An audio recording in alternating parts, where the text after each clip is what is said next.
Okay, आज के इस लेक्चर में हम आपको बताने जा रहे हैं स्ट्रक्चरल ऑर्गेनाइजेशन इन एनिमल्स। तो जो टिश्यू के बारे में अभी तक बता रहे थे उसी के आगे आज और डिस्क्राइब किया जा रहा है। तो क्या होता है एनिमल टिश्यूज़। तो एनिमल टिश्यूज़, तो उसकी जो एक डिफिनेशन है वो ये है कि group of similar cells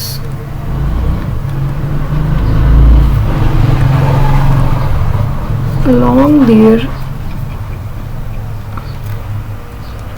intercellular matrix. Group of similar cells along their intercellular matrix. तो दो चीज़ों से मिलके बना है एनिमल टिश्यू। एक तो पहली चीज़ कि जितनी भी सेल्स हैं वो सब ग्रुप में होनी चाहिए, और दूसरी चीज़ उनके बीच में इंटरसेलुलर मैट्रिक्स भी होनी चाहिए। तो इन दोनों के ही ग्रुप को हम टिश्यू बोलते हैं। अब इंटरसेलुलर मैट्रिक्स आपकी किस चीज़ से मिलके बनी होती है? तो वो आपकी प्रोटीन प्लस पॉलीसैकेराइड से मिलके बनी होती है। तो प्रोटीन पॉलीसैकेराइड मतलब कि कार्बोहाइड्रेट,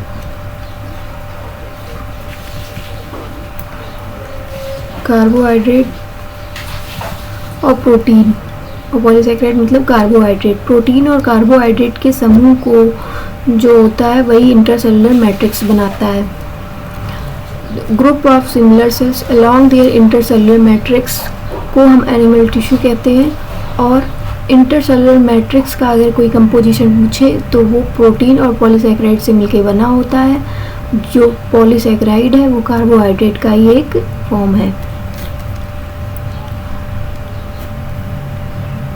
अब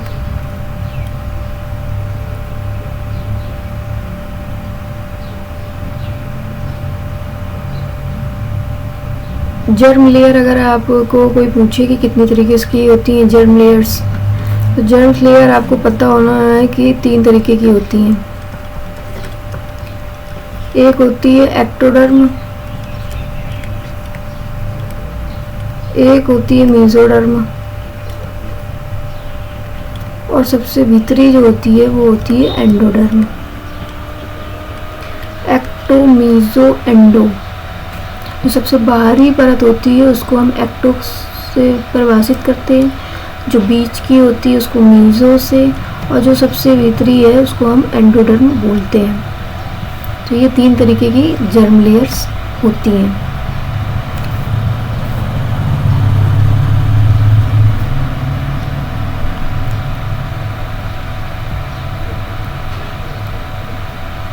अब टिश्यू जो होता है उसकी तुमने अभी परिभाषा देखी है कि group of similar sales having a intercellular matrix. अब ये जो ग्रुप ऑफ सिमिलर सेल्स हैं वो एक कॉमन ऑरिजिन से आती हैं। इसका क्या मतलब है? तो इसका ये मतलब है कि कॉमन ऑरिजिन का मतलब टिश्यू केवल एक ही जर्म लेयर से ऑरिजिनेट होता है। 3 जर्म लेयर बताई, एक्टो, मेसो, एंडो। इनमें से केवल एक ही जर्म लेयर से जब कोई टिश्यू ऑरिजिनेट होता है ये तो उसको हम कॉमन ऑरिजिन बोलते हैं। अगर एक्टोडर्म से ही पूरा टिश्यू बना है तो हम उसको बोलेंगे कि ये टिश्यू है एक कॉमन ऑरिजिन से बना है। इसी तरीके अगर पूरा टिश्यू आपका मेसोडर्मल लेयर्स जर्म लेयर से बना है तो हम उसको बोलेंगे ये मेसोडर्मल कॉमन जो है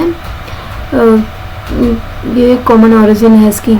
इसी तरीके से अगर कोई टिश्यू एंडोडर्मल मास से पूरा बना हुआ है तो हम इसको बोलेंगे एंडोडर्मल टिश्यू है और इसकी एक कॉमन ऑरिजिन एंडोडर्म लेयर है। जब ये टिश्यू केवल एक कॉमन ऑरिजिन से ओरिजिनेट होता है तो क्या होता है कि ये एक स्पेसिफिक फंक्शन भी इसमें होता है जो ये करता है। अगर डिफरेंट टाइप की ऑरिजिन होगी, डिफरेंट तरीके की सेल्स होंगी तो वो डिफरेंट फंक्शन भी करेंगी। इसीलिए केवल कॉमन ऑरिजिन रहती है और उससे केवल एक स्पेसिफिक फंक्शन ही फॉलो अप होता है, इसीलिए कॉमन ऑरिजिन का बहुत बड़ा रोल है इसमें। अब टिश्यू की अगर हम क्लासिफिकेशन की बात करें कि जब एनिमल टिश्यू में हम पढ़ेंगे तो कितने तरीके का टिश्यू हो सकता है एनिमल में, तो ये 4 तरीके से हमने इसको डिवाइड कर रखा है, 1 2 3 4।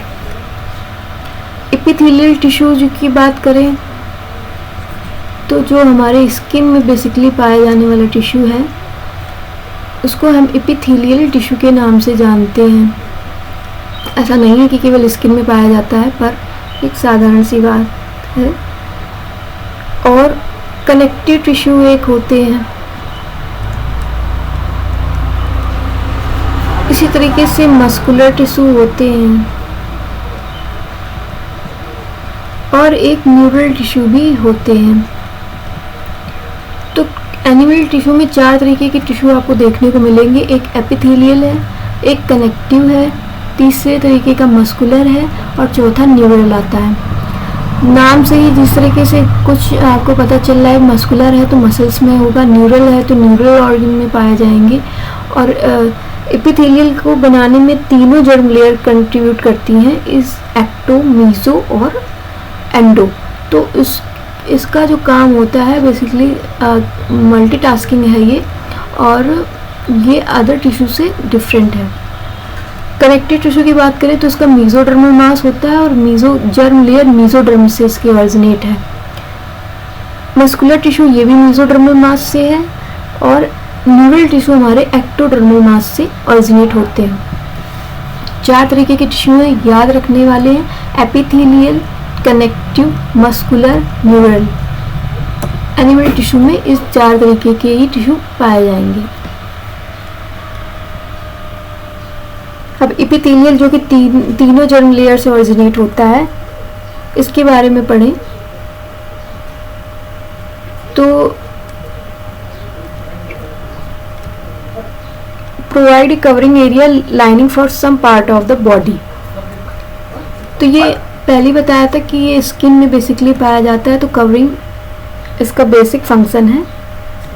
तो कवरिंग एरिया प्रोवाइड करना है, इसका लाइनिंग, कोई भी ऑर्गन है उसके ऊपर की जो लाइनिंग है वो एपिथेलियल मास की बनी होगी।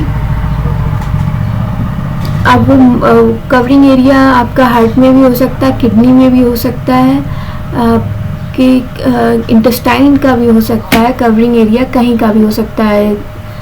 तो वो सब कुछ कवर करना आपके एपिथेलियल टिश्यू का एक वर्क है। स्किन जो है वो एपिथेलियल टिश्यू की बनी होती है। बॉडी वॉल के अंदर कोई भी आपकी ल्यूमेन जा रही है या फिर जो इसोफेगस जिसको बोलते हैं, फूड पाइप, उसके बाहर की लाइनिंग, और ऑर्गन के अंदर हो या बाहर हो, ये सारी लाइनिंग आपकी एपिथेलियल मास की ही बनी होती है। कोई भी फ्री सरफेस होगा वहाँ पर एपिथेलियल टिश्यू ही पाया जाएगा। Has a free surface which faces a body fluid और outside environment, provide lining by epithelial tissue. Very less intercellular matrix, बहुत पास होते हैं, इसमें कोई इंटरसेलुलर मैट्रिक्स नहीं ज़्यादा पाई जाती है। और बेसमेंट मेम्ब्रेन में ये पूरा टिश्यू जो आपका है वो लाई करता है। एपिथेलियल सेल के पास हमेशा नीचे कनेक्टिव टिश्यू की एक लेयर होती है जिसे हम बेसमेंट मेम्ब्रेन कहते हैं। इसी मेम्ब्रेन से एपिथेलियल टिश्यू को न्यूट्रिशन जाता है। बेसमेंट मेम्ब्रेन इस तरीके से, जैसे आपने ब्रेड पे देखा होगा, जब हम देखते हैं तो पाव वाली ब्रेड देख लीजिए तो इस तरीके से रखी जाए, जिस तरीके से एक दूसरे को टच करके, तो इसी तरीके का कुछ इसका स्ट्रक्चर दिखता है और इसको हम बोलते हैं बेसमेंट मेम्ब्रेन। और ये जो है वो आपका एपिथेलियल टिश्यू है।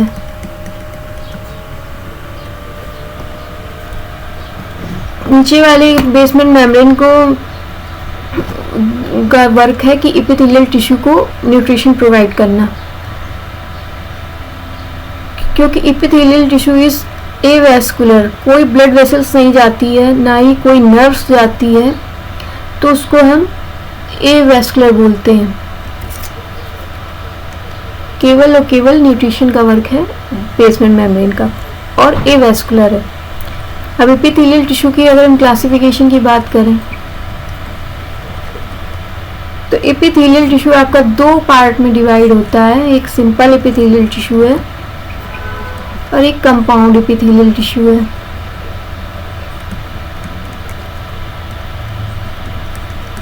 सिंपल एपिथेलियल टिश्यू का मतलब है बेसमेंट मेम्ब्रेन के ऊपर केवल एक लेयर का ही सेल्स पाई जाना, बट कंपाउंड एपिथेलियल के केस में बेसमेंट मेम्ब्रेन के ऊपर कई लेयर जब सेल्स की पाई जाती हैं तो उसको हम कंपाउंड एपिथेलियल टिश्यू बोलते हैं। जो अभी मैंने एक आपको स्ट्रक्चर दिखाया था वो सिंपल एपिथेलियल टिश्यू में आएगा, इस तरीके से रहता है।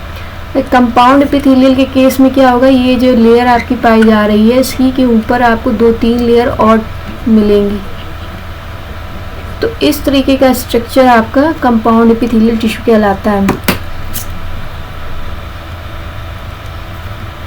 तो ये याद रखने वाली बात है कि एपिथेलियल टिश्यू को कितने पार्ट में डिवाइड किया गया है, तो 2 पार्ट में डिवाइड किया गया है, एक सिंपल एक कंपाउंड। बेसमेंट मेम्ब्रेन याद रखना है, ऑब्जेक्टिव में आएगा कि एवैस्कुलर होती है कि वैस्कुलर होती है, तो एवैस्कुलर होती है, इसमें कोई नर्व्स और कोई ब्लड सप्लाई नहीं पाई जाती। उसके अलावा आपके कितनी तरीके की जर्म लेयर होती है, तो एक्टो, मीसो और एंडोडर्मल आपके 3 तरीके की जर्म लेयर्स होती हैं। तीसरी चीज़ है कि क्या कनेक्टिव टिश्यू में एपिथेलियल टिश्यू में इंटरसेलुलर मैट्रिक्स बहुत ज़्यादा होता है, नहीं, उसमें काफ़ी पास में सेल्स पाई जाती हैं। टिश्यू का क्या उसकी डिफिनेशन है, तो group of similar cells along their intercellular matrix having a common origin, ये एक टिश्यू की कॉमन सी डिफिनेशन है, जिससे कि सिमिलर सेल्स होती हैं और सिमिलर ही उनकी ऑरिजिन है और उनमें थोड़ा सा इंटरसेलुलर मैट्रिक्स पाया जाता है। यही एक टिश्यू का कॉमन सा स्ट्रक्चर पाया जाता है और यही इसकी परिभाषा है। बाकी आपका जो भी इसके बारे में है कि एपिथेलियल टिश्यू के जो क्लासिफिकेशन बताया, उसके आगे का जो क्लासिफिकेशन मैं नेक्स्ट लेक्चर में बताऊंगी। आज के लिए बस इतना ही। Thank you.